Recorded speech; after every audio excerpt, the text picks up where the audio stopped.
Good evening, everyone. For those of you whom I haven't met yet, my name is Ann Corso. I'm the executive director here at the Michener Art Museum, and I am thrilled to have a full house this evening.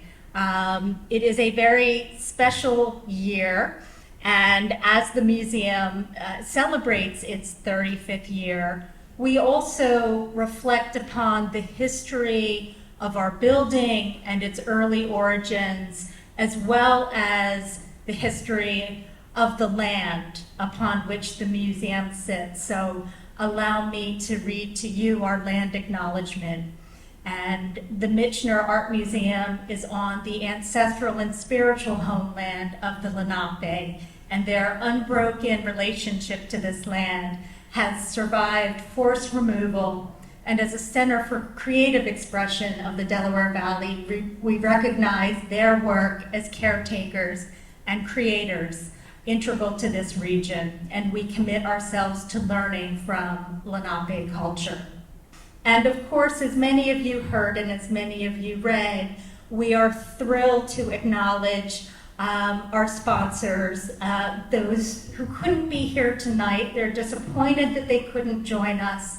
But we are very, very grateful to the Putman family and the Mary Louise Putman Endowment, which has provided the opportunity for us to create this fantastic program. And we are thrilled to have Jennifer Thompson as the inaugural speaker for the Arts Leader Lecture Series.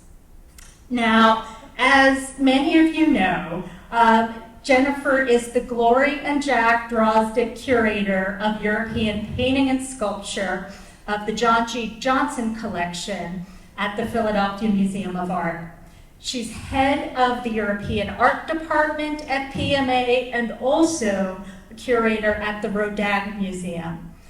She earned her MA and PhDs at the University of St. Andrews in Scotland, and since joining the department in 1999, she has played an essential role in interpreting, displaying, and developing the museum's European painting and sculpture collection. She has also published widely and curated many, many notable exhibitions. I'll name a few of them for you, and just a few. The Impressionist Eye in 2019, Old Masters Now, celebrating the Johnson Collection in 2017, Discovering the Impressionists, Paul Rule and the New Painting in 2015, and Van Gogh Up Close in 2012. And of course, as all of you know, she is now presenting Mary Cassatt at Work, the first large-scale exhibition devoted to Cassatt's work in almost 30 years, which has just opened at the Philadelphia Museum of Art this May. And what you will learn from Jennifer's talk is that the exhibition is extraordinary. If you haven't seen it yet, go. After this talk, make your reservations and go. So once again, please welcome to the stage Jennifer Thompson. We are so thrilled to have you.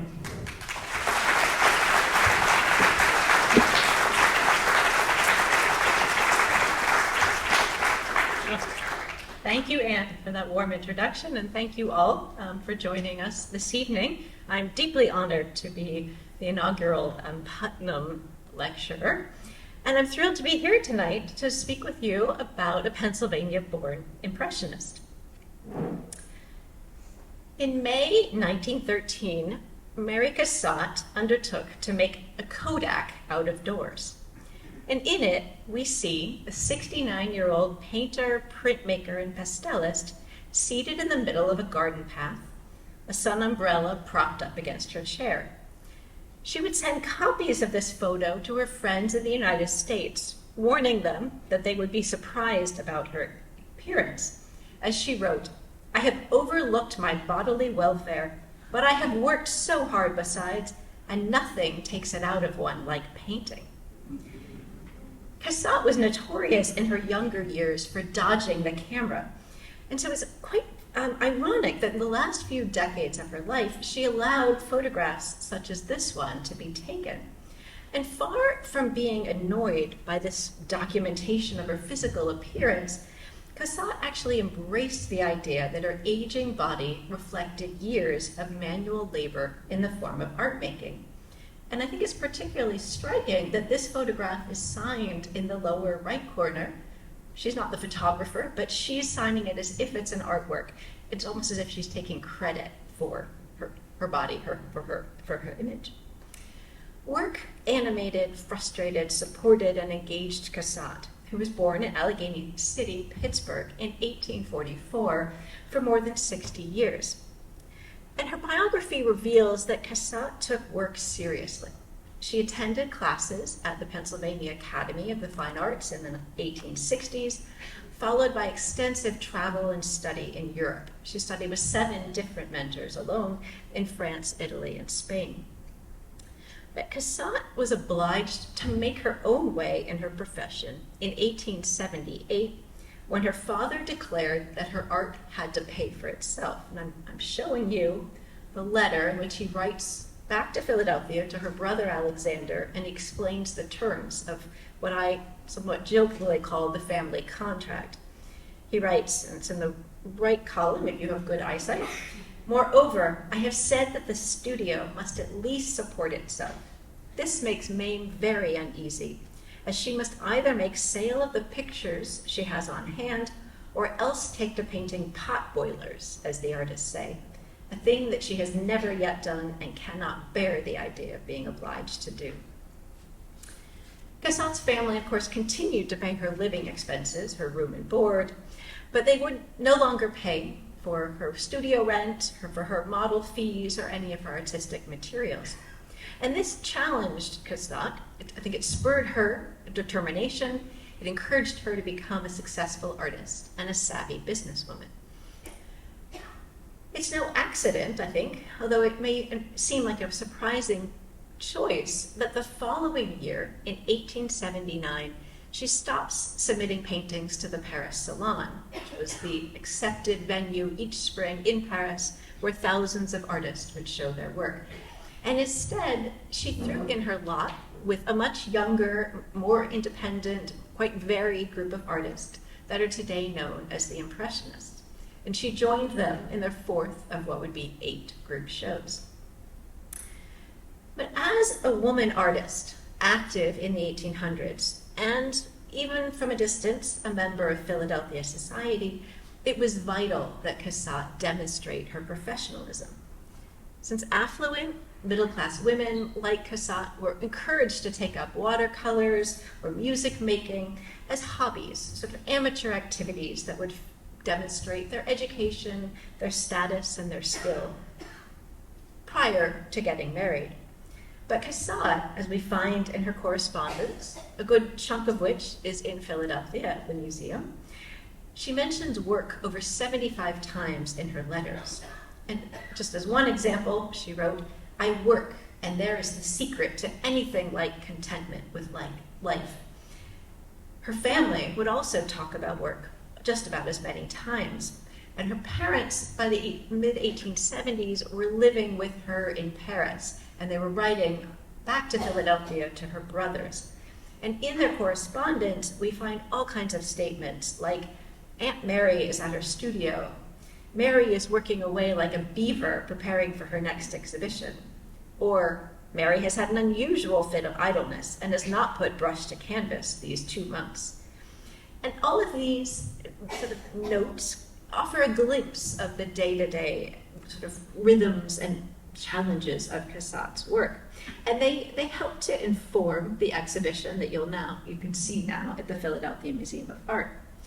Cassatt would emphasize the seriousness of her endeavors, the 8 to 10 hours a day that she devoted to her art, the calling cards, dinners, vacations that she turned down in order to work. But when we sought to understand what Cassatt's working day looked like and how she, as my title said, practiced her profession, we ran into a wall. because there are no photographs of Cassatt's studio, and she destroyed all of her diaries or any kind of books that would tell us what she was working on each day. And instead, the photographs that she's left to us show her reading a paper on the left, holding a beloved dog in the middle, or having tea. And these are the very activities that she painted. And they suggest this life of leisure that she most certainly didn't live. And this is, I think, particularly striking to me because I could show you a photograph of the studio of every single other Impressionist artist. I could even show you film footage of some of them at work. So it's clear that for Cassatt, this was a very deliberate choice not to reveal this side of her life, even though she seems to have talked about it constantly in her letters.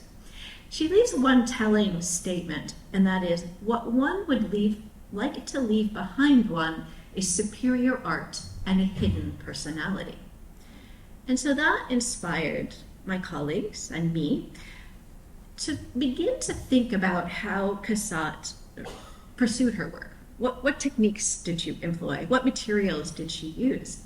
And we discovered that while there have been a number of articles written about Cassatt's pastels or her printmaking, there isn't a single article or study that's been done of her paintings yet.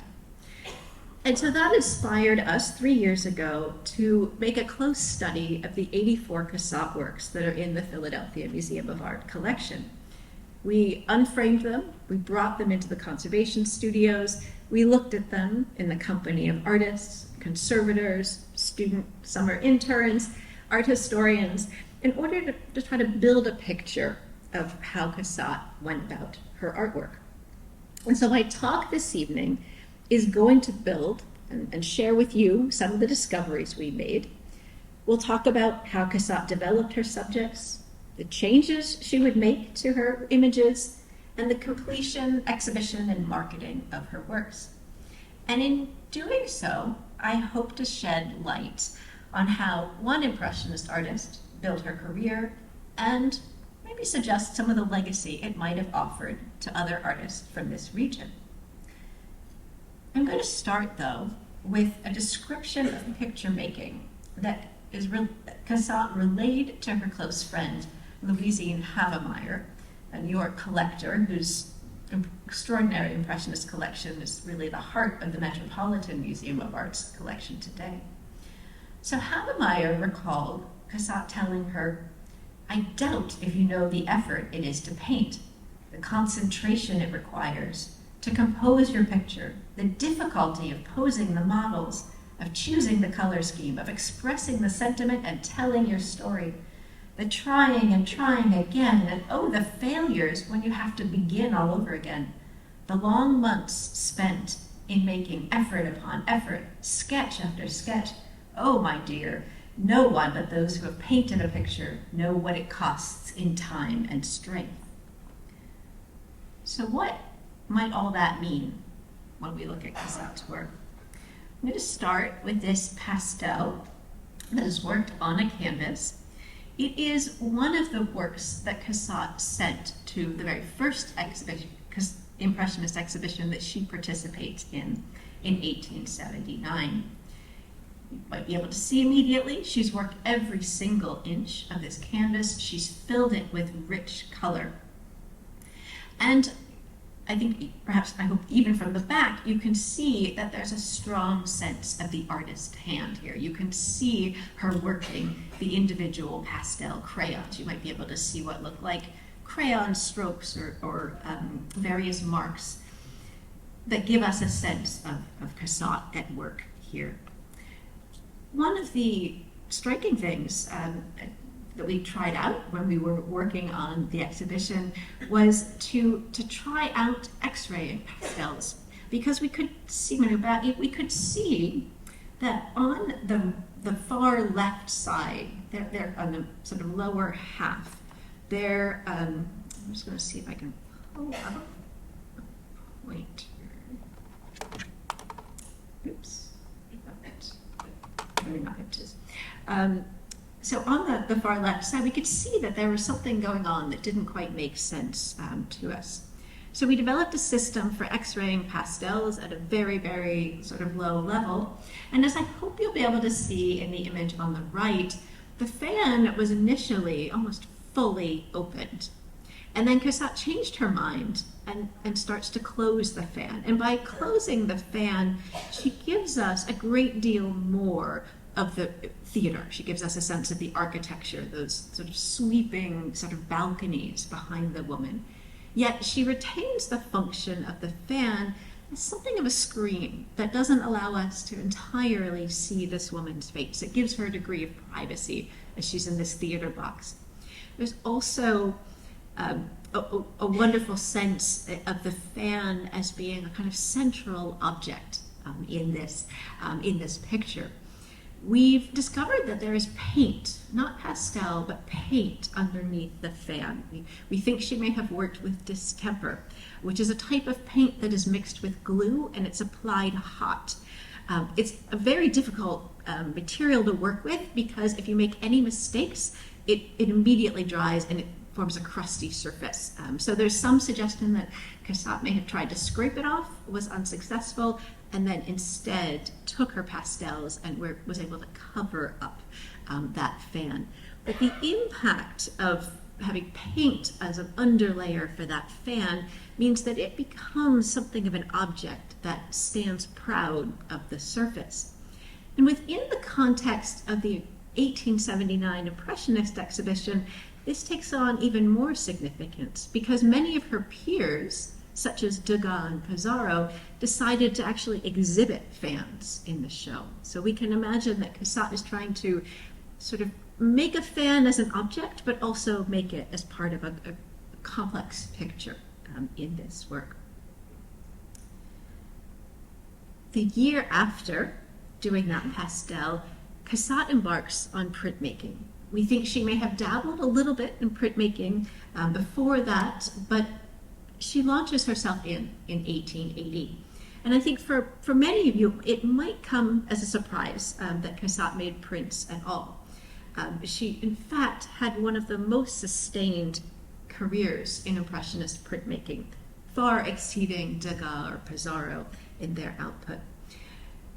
And just to give you a little bit of a sense of numbers of Cassatt's oeuvre, she made about 380 pastels, 320 paintings, but 215 print subjects. While that might not seem like she was quite so active in prints, most of her prints are known in multiple copies. So there might be 25 or more copies of her individual print. And one of the things that she does with her prints, and that you can see, I hope, on the screen, is that she would run her copper plate through the printing press multiple times. So she'd be checking her work. And she would save those copies. She'd actually often sign them or just initial them MC. And we think for the first time in the history of exhibitions, in the 1880 Impressionist exhibition, she actually exhibits multiple proofs of this print. So she's wanting visitors, audience, to see her printmaking process unfold.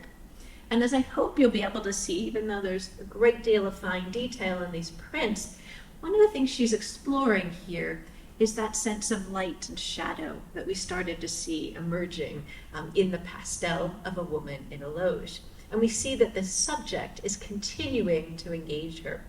And in fact, she would also take up the subject of women at the theater in a painting.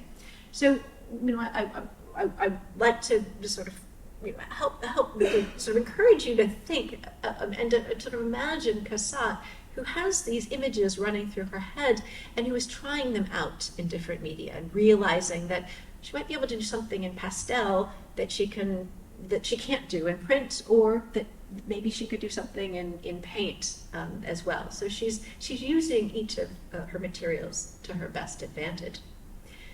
In this work, exhibited with the pastel in 1879, she takes up oil paint. And this is probably what most of us think of Cassatt as an oil painter, because that's what we see in museums. The oil paintings are sturdy, they can be exposed to light, they don't need to spend time in sort of dark storage areas in order to preserve their color. or their inks. This is a work where we're seeing again, I hope, recognizable elements of the theater, but this time we're seeing the theater, instead of this woman looking down onto the theater, we're seeing it behind her. And the effect that she's going for here is she's showing a reflection of the woman that's in a mirror that is hanging behind her. So if you look at the left, you'll see another pair of shoulders and a neck and the back of a red bun. That is this woman's reflection in a mirror. And Cassatt has used her oil paint to great effect here, so that the background and everything we see in the mirror is done with a very loose brushstroke. It's very blurry, as something would be if it were in reflection. And then there's an extraordinary kind of fine-tuned brushwork to the rest of the woman's skin and to her dress. Cassatt has made the most of her brushstroke, and I hope to demonstrate that to you in these images, which are raking light images. So it means that when our photographer took this image, he was shining a very strong light from just the side of the painting. And I hope that you'll be able to see in the detail on the right that Cassatt actually takes advantage of the paint, applies it very thickly in this woman's pearls until they actually stand proud, become three-dimensional on the surface of the canvas. And this is something that enabled us to get a great sense of the changes in the way that Cassatt was using the texture of oil paint to make sense of the actual subject of the painting. We also x-rayed this work as well. Little hard to see perhaps here, but you might look at her far left arm and you might see that it has a very strong sort of vertical emphasis. And we've discovered that she originally had this woman seated upright, sort of squared off to the front of the picture plane, and she was not leaning on the chair in a casual way, but was very formally posed. And then at some point, Cassatt felt that it was important to make her feel much more confident, to be someone who was really enjoying the theater, enjoying the spectacle of looking out at other members of the audience. And she gave her this more slouched pose. We also can tell that she opened up her mouth and has given us a glimpse of her teeth. It almost suggests that she's speaking to someone nearby. The reviews for this exhibition were quite positive. Artists really and critics really understood what Cassatt was trying to achieve with the woman seen against a mirror and with gaslight sort of shining down onto her. But the critics were really quite puzzled and many of them distressed by her frame, which was smeared with green paint. It was described as being ugly and in the worst possible taste. So that original green frame has disappeared. It's been lost. The painting has been known, I suspect, for much of the last 100 years in the gold frame that you see it in on the right. And as part of our work for this exhibition, we studied period Impressionist frames to try to recreate that the frame in which Cassatt might have originally shown the work. So on the left, in the green frame, that is our 2023 interpretation of what Cassatt's original frame might have looked like. It is based on several Degas frames of the period. And then we tried out about 10 different greens to find a green that worked with the colors inside the painting.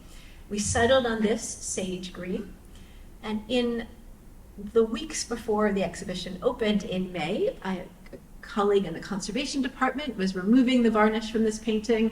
She took off a small paper strips that were covering the outer 1/4 inch of the canvas, and she discovered running along in a perfect line across the top of the canvas was a thin green line.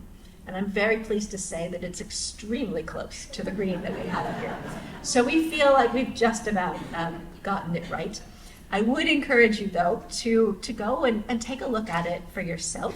I found just in the last 3 weeks of having the exhibition open that it really appeals to some people, and to other people, it's a real stumbling block.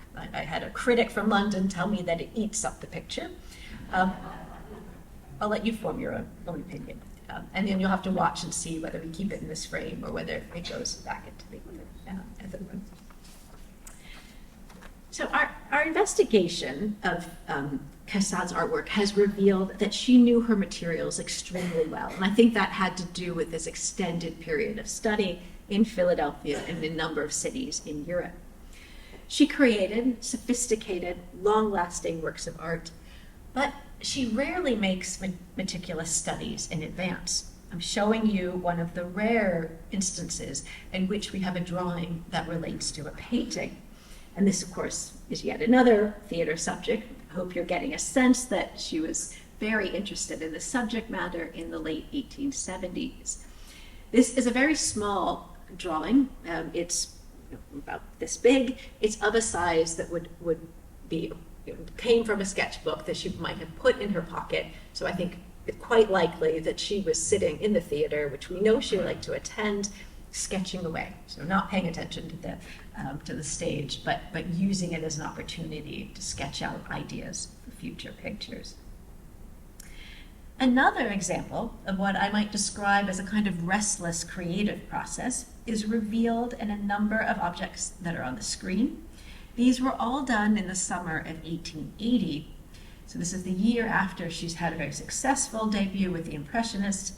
She, for the first time, rents a property outside of Paris for the summer, and her nieces and nephews from Philadelphia come to France for the first time. So she's surrounded by 4 children, I think between the ages of 4 and 11, and suddenly she finds herself in an extraordinarily creative period and takes advantage of having these youthful models with her. So we see a number of different arrangements of figures, group of young children grouped around an adult reading to them. I think it likely that she may have started with the image on the lower left, in which you can just see the slats of a park bench in the background. There's a younger woman reading to the children. I think that's their governess, Mary Berger. And then she ultimately moves the group inside. We see a sketch actually of her mother wearing glasses in the lower right. Above that is another configuration of her mother in profile with the 3 children grouped around her. And then finally, in the upper left, we find the painting that is the end result of all this study. And so I suspect what happened is that Cassatt is trying out various compositions. She's grabbing the sort of graphite to sort of draft up a few ideas as she's going along, and then finally settles on building up this oil painting. She does something similar outdoors, using her sister, maybe members of the household as models, and is really experimenting with trying to find a subject of a woman painting, or a woman working with her hands outdoors, be it knitting, crocheting, doing some sort of mending. So we see that park bench again. We see it from the front, and with this wonderful blue, sort of very roughly worked slats of pastel. We then see it in the upper left, worked up in oil and tempera on a canvas that's quite modest in size. So it's a canvas that very easily could have been worked outdoors. Tempera is a quick drying material, so if you were working on a warm summer afternoon, that would enable you to keep adding layers and adding new colors without having to smear your underlayers. So that would allow you to, things would dry quickly. And then we see 2 prints in which she has this subject of, chairs seem to be moving through the garden. And finally, she ends up on the upper right with a large canvas worked in the studio that she will then prepare for the Impressionist exhibition the next spring. So, this is a particularly rare glimpse of thinking about Cassatt. I think having lots of ideas in her head, grabbing whatever material she has to hand to kind of practice them, try them out, and then launch into a much more sustained project. This is a quite rare survival of this material. I think it has to do with the fact that it was such a a special family, to have her family with her, that she didn't destroy these sketches. We find that late in life she went through the attic of her home and writes that she burned a lot of things because she was going to make it easier for her heirs to have to clean out. In this case, I think it was very nice that her nieces and nephews were pictured, and so she didn't get rid of these. In other places, we find Cassatt quite knowingly leaving signs of her handwork on the surfaces of her paintings. And this comes to the fore in this extraordinary painting of her sister working at a tapestry frame. And I'd invite you to look at her sister's hand, which is underneath the frame, and it must have a needle that's being pulled from the other side. That hand is just a flurry of brush strokes. They're very loose. When you get right up on close on them, they don't make sense. From a distance, you start to see what might be the suggestions of individual fingers. And this is Cassatt, I think, trying to show a sense of movement, showing her sister at work with her hands, doing creative work. And I can't help but want to draw a connection here with Cassatt's own work, because she must have been seated at an easel directly opposite her sister, doing her own creative work with her hands. But her hands were holding a brush and not a tapestry needle.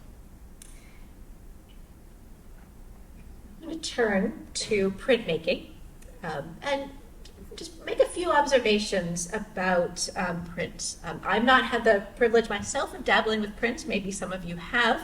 And if you have, you'll know that it can be a grueling, quite messy, and even a dangerous process. It involves working often with heat, with chemicals, very sharp implements, and applying pressure. You also need intricate machines in the form of a printing press. And we find that Cassatt, when she threw herself into printmaking, did so with gusto. So she didn't, just prepare plates and then pass them off to a printer to have them printed professionally. Instead, she buys a printing press. She has it moved from her summer property into her Paris studio, goes back and forth, and she is actually printing these plates herself. And she would also undertake to work with etching, which is when you work with a very fine etching and dry point, when you work with a very fine etching tool, which you have to incise into a copper plate. She would work with aquatint, which is a type of sort of material that would an acid that would eat away at the surface of the copper plate. And then one of her great achievements was to work with color printing that really forced her to prepare multiple plates. So many of these color prints you're seeing on the screen would need to be printed on three or more plates. So it required an extraordinary amount of work.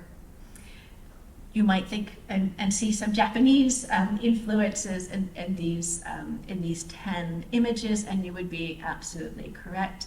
In 1889, there was an enormous exhibition of Japanese art, particularly woodblock prints in Paris. It's estimated that there were maybe over 700 such prints in an exhibition that Cassatt saw.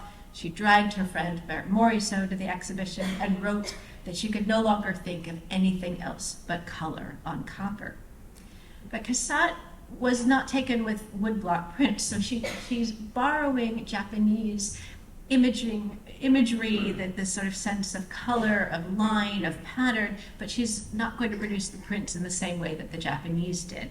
So she wants to work on copper plates and has to devise a system for doing this, which is extraordinarily complex. In the exhibition, we've developed a video that was made by a paper conservator who's on the staff of the Philadelphia Museum of Art. She's also a printmaker. She studied these prints for a number of months, and in order to reproduce the letter, which is the one in the lower right here, and she's still not sure she got it entirely right, that there's some effects that we can't quite reproduce. And I say that to give you a sense of how very advanced these works are, and that they are considered some of the most technically skilled prints of the entire 19th century. And I'm going to show you just one composition of called The Bath. It's the very first color print that Cassatt worked on. And I'm giving you just a sampling of the many, many states or proofs that she worked on here. She starts in the upper left with a drawing, a pencil on paper, and then from there on you see multiple sort of printing opportunities. She's making changes to her plate as she's going along, and then she's printing each change, and she saves each of these. She would describe her effort as printing is a great work.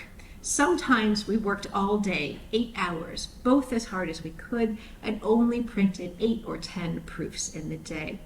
Cassatt had hired a printmaker by the name of Modeste Leroy to help her with this project, because she wanted to take each of these 10 subjects and print them 25 times. So there would be a total of 250 finished versions of these color prints. Of course, there are many more proofs that she's doing along the way.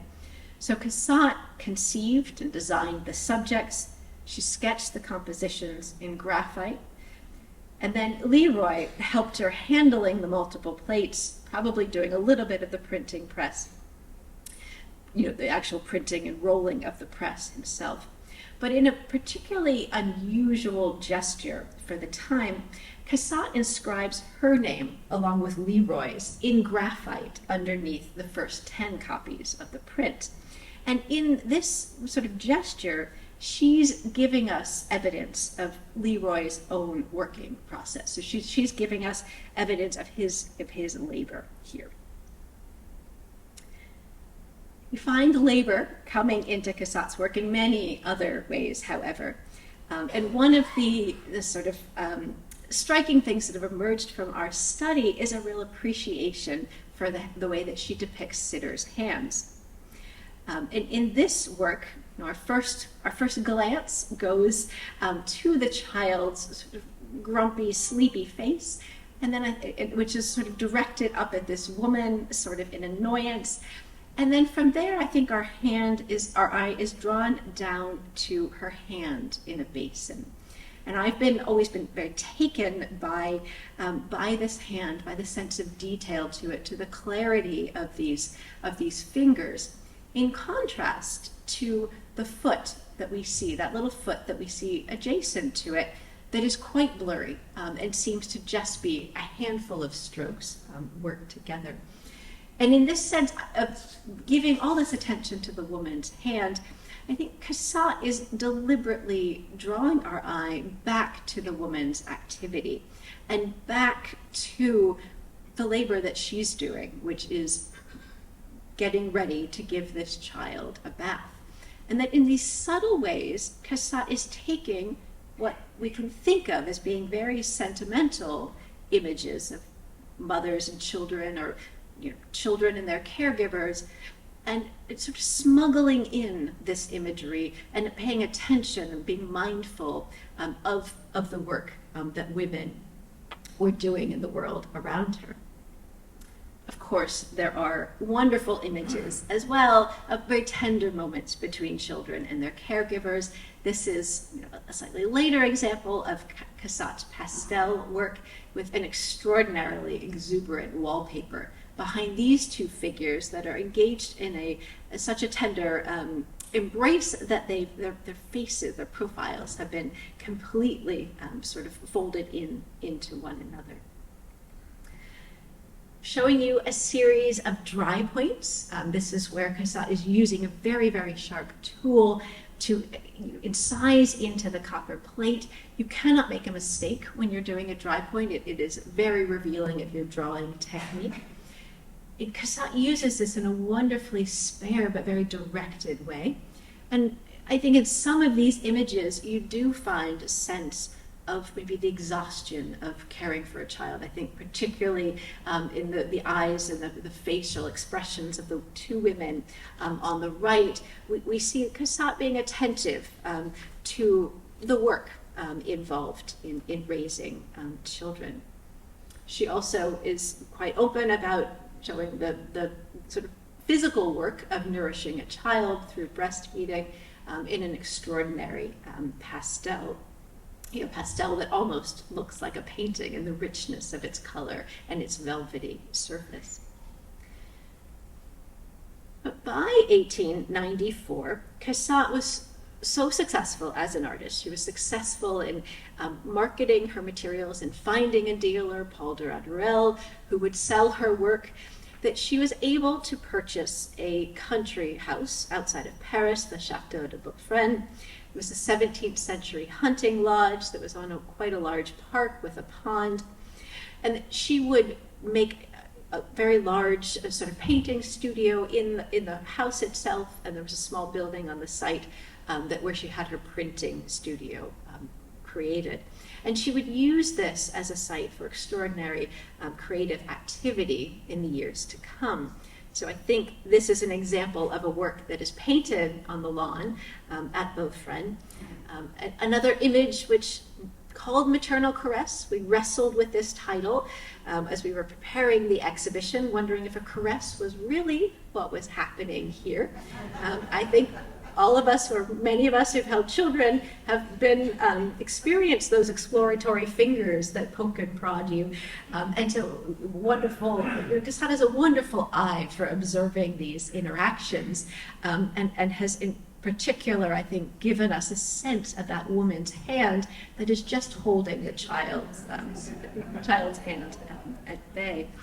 I want to show you a detail, though, to give you a sense, again, of Cassatt's work. And I hope that you can see on the left that Cassatt has taken the blunt end, the wooden end of her paintbrush, and used it to sort of manipulate the paint of this woman's sleeve while it's still wet, so that the floral patterning, which is reproduced in color with the other end of her brush, is also becomes, again, this kind of three-dimensional working, just as she's sort of smushing the paint around.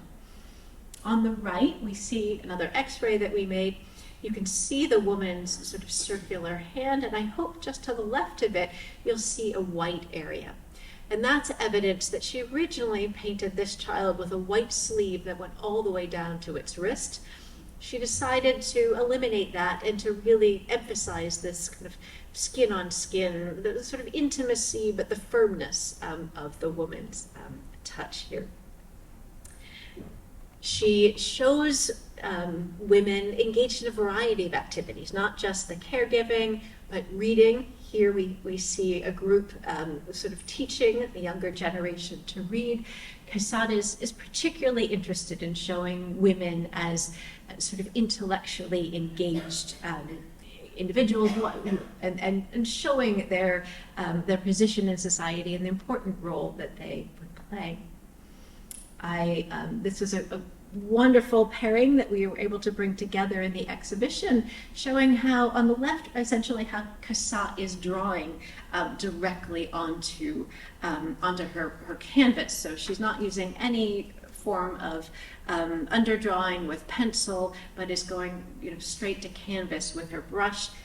I suspect in the left canvas, we see her working with a model. So she has this young girl from the neighborhood in front of her. She's working quickly. The painting on the right was probably done in the studio, perhaps with, perhaps without the model, worked up over a greater period of time. And as I round out just this survey of some of the works that we brought together in the exhibition, I wanted to show you this pair of very large round paintings that Cassatt, they were a commission that she received about 1905. They were meant to be decorations for a ladies' reception room at the state capitol in Harrisburg. She was a very famous painter by this stage. She was asked to contribute to the decorations in Harrisburg. And so, of course, she turned to the subject of women as very active caregivers, kneeling on the ground, sort of drawing off a child. On the other side, we have a woman dressed in a loose gown, sort of a peignoir or a dressing gown that she would have worn at home, looking after two children. So this was, for Cassatt, this level of engagement that we find women, mothers, undertaking. She unfortunately learned, or fortunately for her, learned of a graft scandal that was overtaking the construction of the Capitol. The expenses were being inflated by 3 times. There were all kinds of unconventional practices in the purchasing of materials for the Capitol, and so she withdrew. She withdrew from the commission, and these paintings were never installed in Harrisburg. We've brought them back.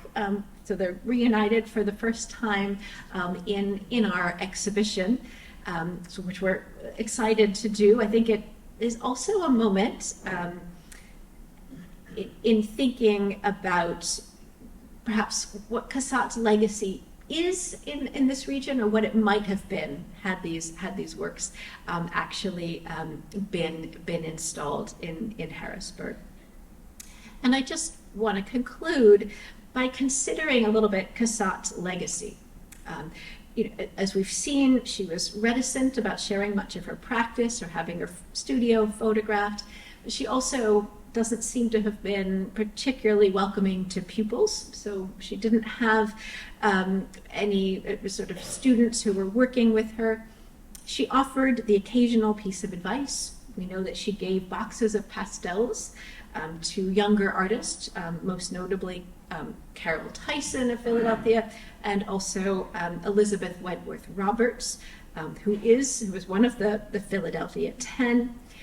And this is striking to me, that despite scores of Pennsylvania-born, Pennsylvania Academy of the Fine Arts trained artists who passed through Paris in these years, Cassatt was very rarely noted as a mentor. She was, as we know, fond of saying, "I am a busy woman." And she was, I think, somewhat snobbish about being a figure and a subject painter. She wrote at one point, "What a long apprenticeship is needed to make a figure painter," observing how much easier it is to paint and especially draw a landscape, and commented, perhaps a little disparaging, how much our modern painters use the camera. So she was clearly a woman of strong opinions.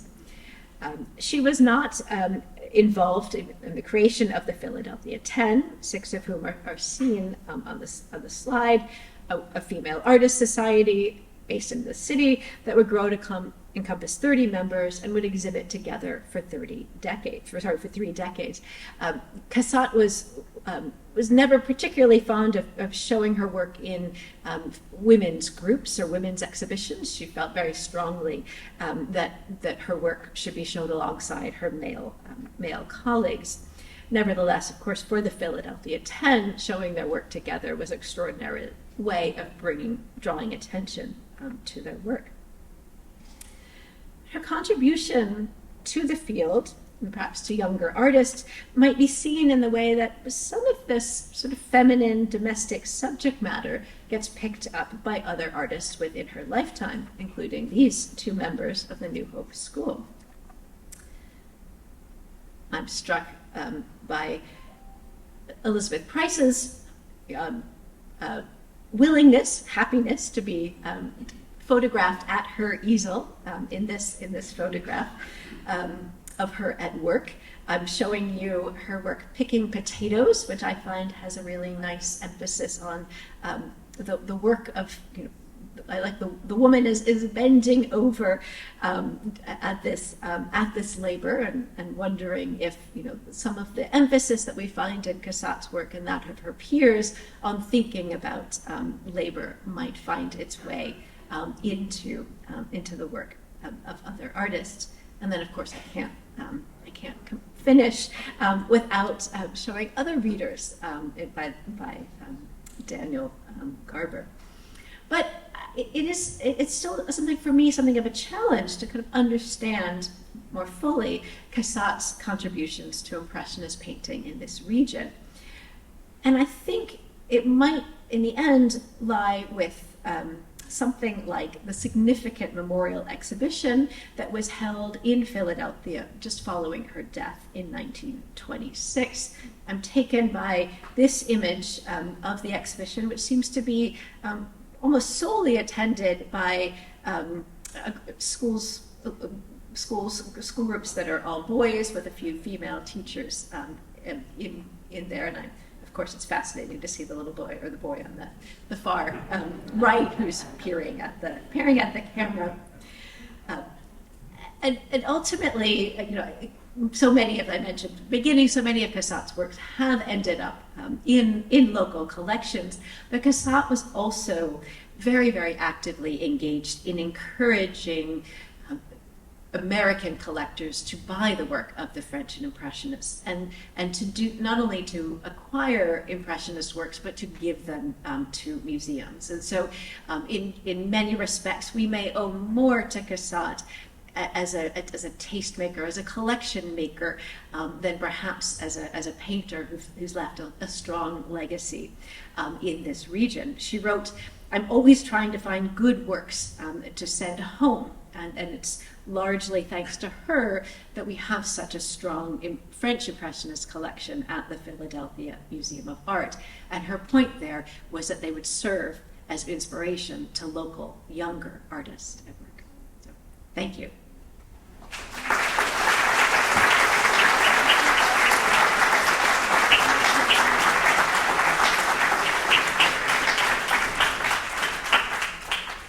So I'm very happy to take questions. As we heard at the beginning, please wait for the microphone to come to you.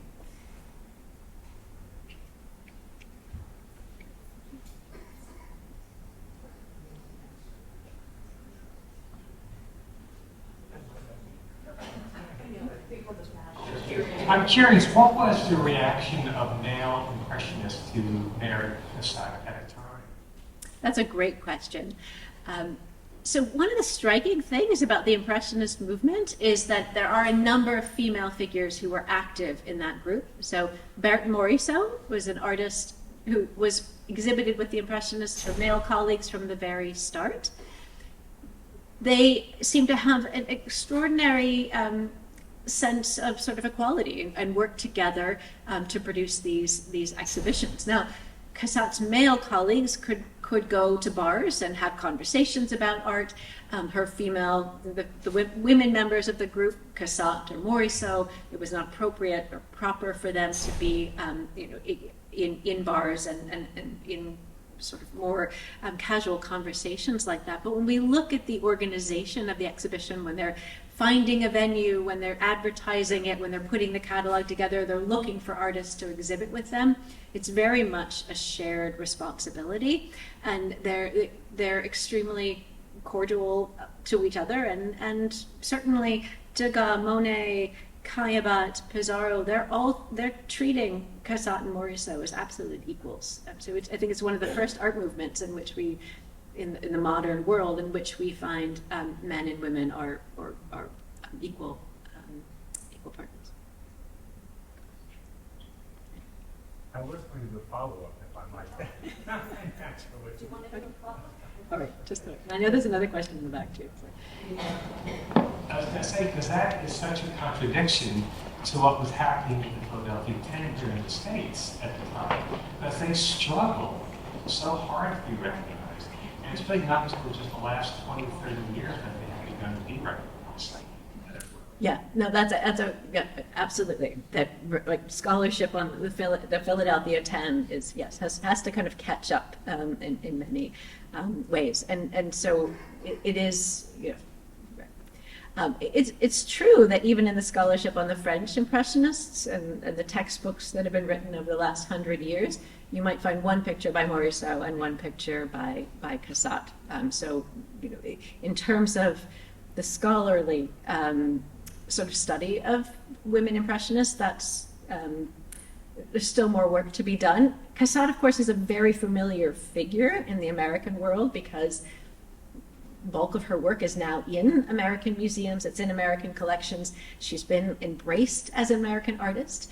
There's only been one Parisian exhibition of Cassatt's work since her death in 1926. So she's not kind of a fully recognized, I guess, in the public sphere, Impressionist artist. And I think, unfortunately, it has to do with that American passport that she had. And so The French are a little. But they're working on an exhibition, so stay tuned, because I think we're seeing things changing. But in their day, the artists, were extraordinarily sort of supportive of one another, and there really doesn't seem to be this gender distinction amongst the Impressionists in their day. But of course, it's embedded in scholarship in the last 50, of the first maybe 50 years, the last 50 years, we're seeing a great deal of changes and interest in women impressionists. So, question at the back? Did Mary Cassatt have much of an interest in painting still lifes and landscapes, as so many of the other impressionists painted portraits, still lifes, landscapes? So I can think of just a handful of still lifes. There's a wonderful one of a pod of lilacs that's in the Metropolitan Museum of Art. I think she stayed away from still lifes because that was what, if you were an amateur female painter, you would be encouraged to do still lifes. So I think she stays away from that. She does landscapes and talks about painting outdoors, but she almost always puts the figure in them. And so she really wants to be a figure. She wants to be a subject painter. In her day, that was considered to be the most challenging, and it was an opportunity to really show off her skill. So that, and I think she enjoyed the subject matter. I think she enjoyed thinking about the psychology of capturing these individuals and maybe the subtlety of gestures that you would find in figural painting. Are any of her works at the Barnes? The Barnes has 2 watercolors, but no. Interestingly, Dr. Barnes does not seem to have been interested in collecting her work, though he surely would have known. He couldn't have lived in Philadelphia and not know of the Cassatt name or know about Cassatt as an artist. And of course, he very likely could have been in attendance at that memorial exhibition as well.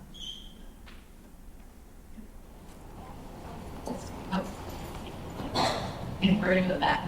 Did Mary Cassatt study at the Pennsylvania Academy when she was 15? She studied at age 16. That was the youngest that you could be to apply. She puts her name down when she's still 15, but she waited until her birthday, and then at age 16 she was able to take that. Do you have a favorite Cassatt painting? Oh, that's a hard question. I'm actually holding back on one slide, which I think is probably the crowd favorite for the exhibition. And I like this because we spend so much time in the exhibition talking about work and about the work that she's depicting and her work. And then I love this kind of very knowing sort of throwing off of the work of social expectations that this young girl is doing. She's not going to sit upright. She's not going to pull her skirt down over her knees. And Cassatt, had a number of, she loved dogs, and so she always had several dogs in her household. And so the dog on the left, which is thought to be called Batty, is for me sort of stands in for Cassatt, sort of almost winking at this girl, saying, "I know it's hard to be a woman in the late 19th century and the expectations." So this is a great favorite. I know we had a question in the front row as well. Who was it?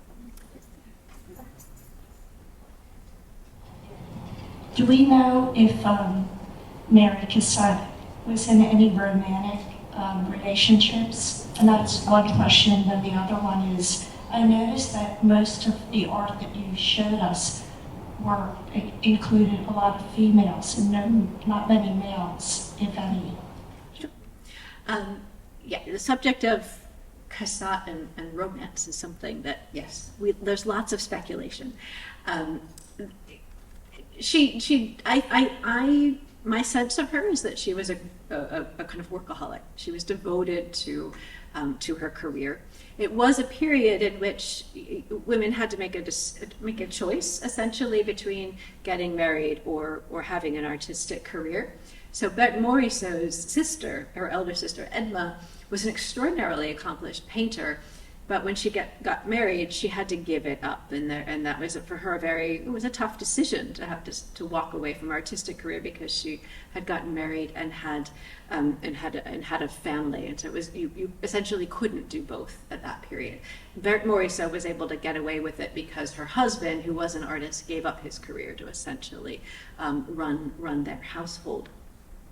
So I think Cassatt was mindful that she was really committed to a career. At age 16, she enrolls in art classes and just, she spends her 20s studying art, not doing probably what her parents wanted her to do, was attend balls and get to meet nice young men. There's often a lot of speculation with Edgar Degas and whether there was a romance. I know there are a lot of books that have been, historical fiction that kind of imagined this. We don't have any evidence of that. Cassatt was actually asked by a family member late in life, did you ever have any romantic relationship with Degas? Weren't you even maybe tempted? Weren't you interested? You were such close friends. And she said, not with that man. He was such a common man, which is ironic because he was from an aristocratic French family. I think what she might have been getting at there is that he was somewhat brutal in his criticism, and I think he didn't have the manners that Cassatt was raised to have as a Philadelphian, and I think his lifestyle was perhaps a little more bohemian than she wanted. So there's not much to go on with Cassatt and romance. She does not paint men very often. We do have a handful of works in the exhibition, but there's only a handful overall in her of. Mostly she does family members, so the portraits of her father, portraits of her brothers, of her nephews as well. She would have had opportunities to paint men had she wanted to, but I think the subject of women and thinking about their lives and using and exploring these feminine subjects, but doing so in a really modern way and bringing a sort of essentially modern art to these domestic scenes was really the core of what she wanted to achieve as an artist.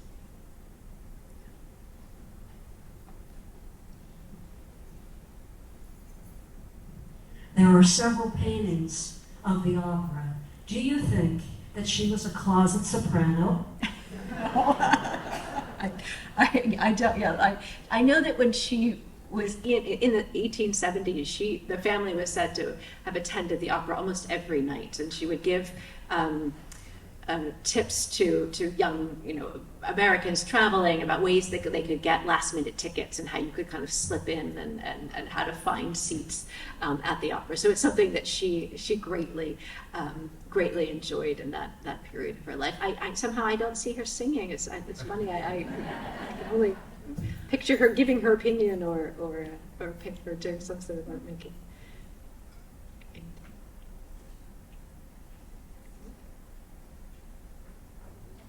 There's maybe one question over here.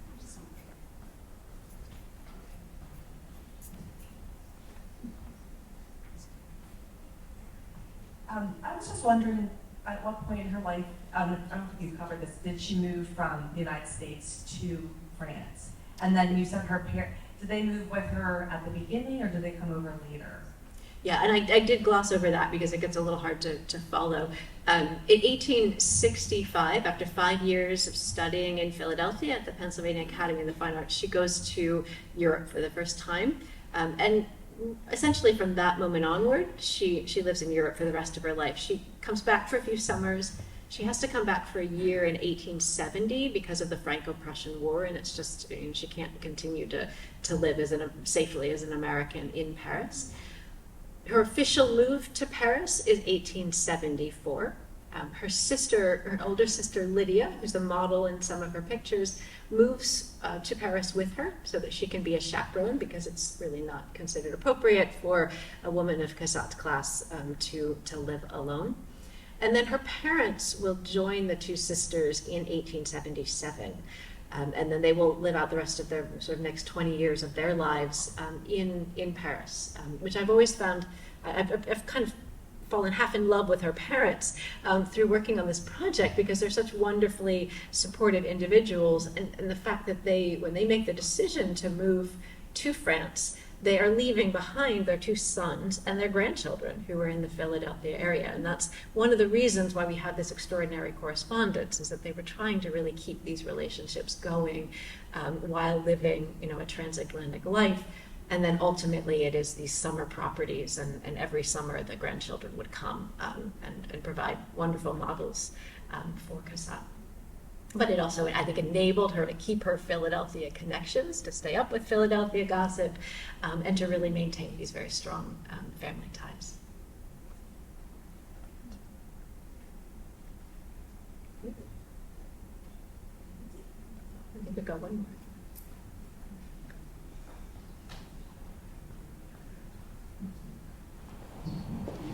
I had 2 more questions. Your question about her want to be a soprano. Do we know what theater she went to go to the opera? And then the second question is, what book do you recommend about her life history? Great. So the answer about the theaters is that I think there are a couple of them. I did try to figure out if there was a very specific theater being depicted. There's the Theater Française that she's in a couple of them, but ultimately I think she's kind of making it up for her pictorial purposes. The best, or the 2 biographies of her, one is Frederick Sweet's 1966, Miss Mary Cassatt, Impressionist of Pennsylvania, which has a wonderfully kind of personal, rich texture to it. He was working in a period in which he had an opportunity to interview a number of her descendants, and so there's a nice quality to that biography. But Nancy Mole Matthews, Mary Cassatt, A Life of 1994, is really the critical text for the artist, and that is extraordinarily well documented and remains a fundamental volume for this study. Is that? Great. Well, thank you so much.